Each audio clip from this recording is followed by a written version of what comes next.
ঢাকা ৯ আসনে বিএনপির মনোনীত প্রার্থী হাবিবুর রশিদ হাবিবের মনোনয়নপত্র বৈধ ঘোষণা করা হয়েছে। শনিবার সকালে রাজধানীর সেগুনবাগিচায় রিটার্নিং অফিসারের কার্যালয়ে যাচাই বাছাই শেষে তার দাখিলকৃত মনোনয়নপত্র বৈধ ঘোষণা করা হয়।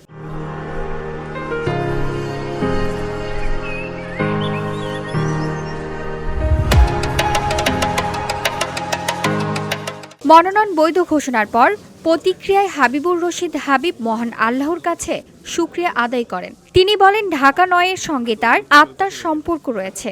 তিনি এই এলাকায় জন্মগ্রহণ করেছেন, বেড়ে উঠেছেন এবং রাজনৈতিক, সামাজিক ও ব্যক্তিগত জীবনের দীর্ঘ সময় এই এলাকার মানুষের সঙ্গে কাটিয়েছেন। ঢাকা ৯-এর সাথে আমার একটি আত্মার সম্পর্ক রয়েছে। জন্মেছি ওই এলাকায়, বেড়ে উঠেছি ওই এলাকায়, রাজনৈতিক, সামাজিক, ব্যক্তিগতভাবে ওই এলাকায় আমার বিচরণ।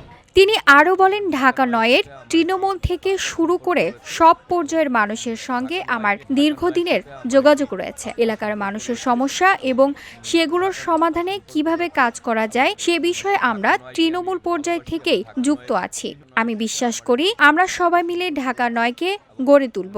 ঢাকা ৯-কে আমি ভালোবাসি এবং ঢাকা ৯-এর তৃণমূল থেকে শুরু করে সব পর্যায়ে আমাদের ওই এলাকার যারা ভোটার তাদের সাথে এবং সামাজিকভাবে, রাজনৈতিক সব জায়গায় আমার একটা বিচরণ অতীতও ছিল, এখনও আছে।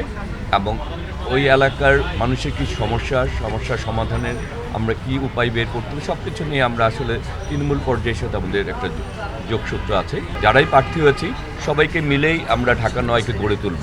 সেখানে যে বিজয় হবে, পরাজিত হোক, সেটা ব্যাপার না। আমরা মনে করি যারাই এখানে প্রার্থী হয়েছেন তার সবাই ঢাকা ৯-কেই ভালোবাসেন। সুতরাং আগামী দিনে আমরা ঢাকা ৯-কে গড়ে তুলব, সাথে সাথে আমরা সবাই যাতে দেশ গঠনেও ভূমিকা রাখতে পারি। এলাকায় দলীয় বিভক্তি রয়েছে কিনা সাংবাদিকদের এমন প্রশ্নের জবাবে হাবিবুর রশিদ হাবিব বলেন, এই প্রশ্ন আমি এই প্রথম শুনলাম। এ বিষয়ে আমার কাছে আগে কখনো কেউ কিছু বলেনি। আমি এখন পর্যন্ত এমন কিছু দেখিনি বা শুনিনি। আমি এই প্রশ্ন এই প্রথম শুনলাম। এর মধ্যে আমার কাছে এই প্রশ্ন আসলে আসে নাই। সুতরাং আমি তো যে ব্যাপারটা জানিই না, এরকম কিছু দেখিনি, আমি এখন পর্যন্ত শুনিও নেই। VOD Bangla news desk.